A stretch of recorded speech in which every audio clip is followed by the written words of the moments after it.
Hi friends and welcome. This is week 47 of the Brick House Bones weekly videos where I share with you the large variety of options we have of evidence-based exercises that help make us stronger, more resilient, and prevent falls and fractures. And this is for people that are concerned about their bone health, low bone mass, and osteoporosis. If you're not sure if an exercise is right for you, watch the video first and discuss it with your favorite PT or doctor. All right, I have 4 great new ones for you. We're going to go over a posture opening exercises that is very, very common. It's taught often because of how really important it is to help open up the front body. We'll be using a foam roll for that. If you don't have a foam roll or you don't like to be on a foam roll, you can roll up a pillow, a long pillow. You can use a beach towel that's nice and long that will fit the length of your head to your tailbone.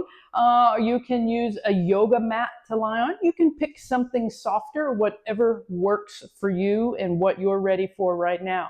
And then we're going to do another limits of stability. If you've been following along, you know we've worked on limits of stability, and today's limits of stability is going to be on one leg. So for those of you that don't stand on one leg well, then you can do last week's version that involved 2 feet. And then we're doing a combined movement for our strength.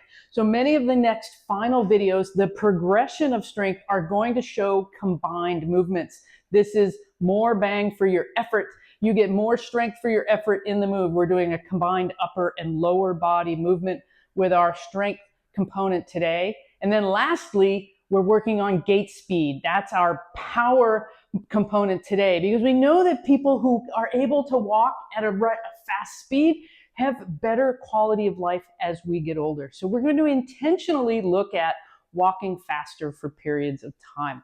Okay, let's get started. So whatever it is you want to lie on, get that. And if you know you need head support, because when you lie on your back flat on the floor, your chin picks up and aims towards the ceiling, then you need some head support to keep your chin right in line and your eyes level. So let's get down into position here.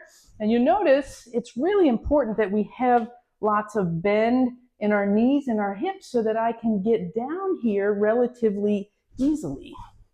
Okay, coming down, supported nice and gently. Scoot up just a little bit. Knees are bent. Okay, you could also come to the side if you're coming on a pillow or yoga bolster and roll onto that elevated surface. Head is resting here. Remember, if you need head support, give it to yourself. So we don't want the chin pointing up that way so that you're looking back behind you. You should be looking straight up. So your feet are your balance point, and then the bolster or whatever you're lying on is going from your butt to your head in the middle of the back. We want these shoulders to drop down. So we're going to bring the arms out about 45 degrees. Take a deep breath in and let it out. And let those shoulders sink down. Just let them go. Let them relax. We don't need to hold them up here. We need to let them go and sink down. Now, this stretch comes out of a few different osteoporosis-related programs.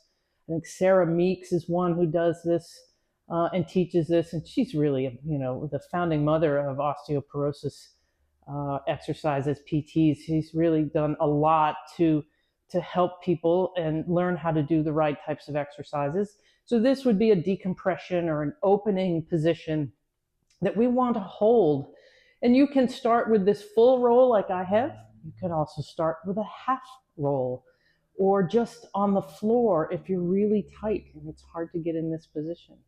We want to spend 5, 10, 15 minutes if we're really tight in this relaxed, resting, open position. So this creates length through these muscles in the chest and shoulder. And you can feel that bolster, that roll in the back that's kind of helping to push that curve a little flatter, helping to kind of just release some of that tension there. So I would encourage you to spend a little bit of time in this decompression position with the palms up, just relaxing the shoulders back and down. You're not working hard for this. This is a nice rest position. So if you do a little mantra or meditation or just want to say positive affirmations about your journey and how you're growing stronger and more confident every day, this is a great time to work some mind and body care into your session. Okay, so I'm going to roll onto my side to come off, onto my hands and knees, and then up we go. All right, very good. Next up is the balance component that we're doing. So we worked limits of stability last week with one foot in front of the other, doing a side reach. If you cannot stand well on one foot, then you can continue to do that one foot on from the other side reach. Now, for those of you that can practice standing on one foot, balancing on one leg, and we all should be doing this, now we're doing that side reach while standing on one leg. And now I'm standing on my right leg, and I'm reaching to the right. So this is how far can I reach and just tap that wall. Not landing, I'm not falling. I don't want to fall onto the wall. I want to control my reach and just tap the wall. So 10 taps, right foot, right leg, and then you would repeat this 10 taps, left foot, left wall. Okay? You can also do this forward. So balancing on one leg, seeing how far away from the wall you can go, and still tap it. I can go a little bit further. Let's back up a little bit. Let's see now. Oh, that's quite a bit harder. Oh, that was it. That's the limit of my stability and my reach at that distance. So try 5 or 10 taps to the side on each leg and forward on each leg. Take your time. Notice this really takes concentration and focus and no distractions, but really watch how your balance improves as you're able to sense how your weight shifts and how you control it. That's the key. All right, next up, our strength exercise is a combined movement. So you need 2 weights, 2 soup cans, 2 dumbbells, 2 kettlebells. I don't care what, and I don't care how heavy it is, just to learn the movement. Now, as you get the movement and you have it down, then you can increase the weight till you feel like you have a good level of intensity. And we shoot for a level of intensity between a 6 and an 8 out of 10. Now, this means first that you have good control, you have good form, and you're able to manage whatever weight you have. And then we work on that intensity, where a 10 is, I couldn't do one more repetition, that was the hardest ever. And a 6 is, I could do a few more, but that was reasonably hard. An 8 is, that was very hard. I could maybe only do a couple more. So that's how we assess how heavy the weight should be. And of course, we don't want any pain with these. All right, this move is a reverse lunge with a bicep curl. So a step back lunge, curl, and return. Step back, curl, and return.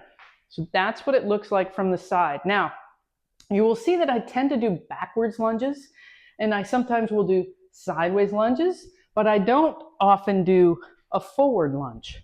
And the reason for that is when they measure how much compression is under your kneecap, we have less compression with a backwards lunge than with a forward lunge. And sometimes our kneecaps, our knees can get a little sensitive with lunges, so that's why I tend to always do them backwards and not forwards. Just a little knowledge to share there. Okay, we're going to do 5 on each leg, alternating left and right. Here we go. Step back, bend the knee, curl the weight, come back up. Notice how my torso is staying upright. Okay, this is a strong move. If you need to make it shallow, that's fine. Start where you are. You don't have to go all the way down. There's number 4. You can make it shallow like this. Number 5, if you want to go deeper, you can touch the knee to the floor. 7, 8, 9. You can do this 10, even with no weights. Just working through the motion and get the control of that motion.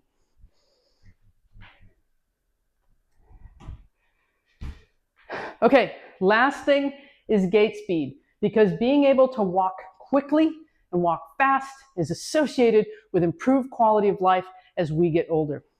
Also, reduced risk of falling. So we've all seen folks, we may be one of those folks. I was one of those folks when I hurt my Achilles, that we're just walking really slow. We're barely getting by. So we want to be able to work on our gait speed or walking speed. So I want you to pick an area in your home that's level, that's free of debris or tripping hazards or anything that would get in your way. I want you to make sure your pets aren't going to come chase you and get tangled in your feet. And you're going to intentionally work on fast walking. Now you can do that at home, or when you're out for your walk, you can say, between this driveway and that driveway, I'm going to walk as quickly as I can.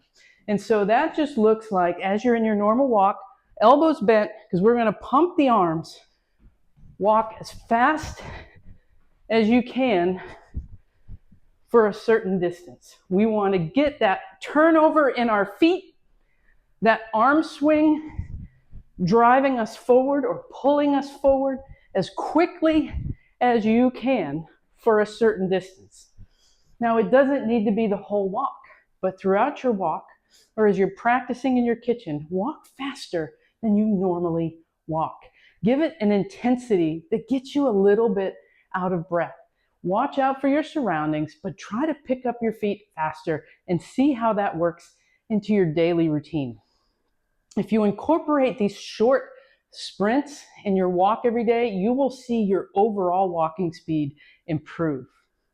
All right, I hope you like this. If you did, I would be so grateful if you hit like down below. That tells the YouTube algorithm to share it with other people just like you. So when you hit like, you are helping someone else. If you want to share it, I'm so grateful anytime you share it in your groups, with your friends, your family, and especially your providers, so that they know this resource is available for their patients as well. Thanks for joining me. I will see you next week.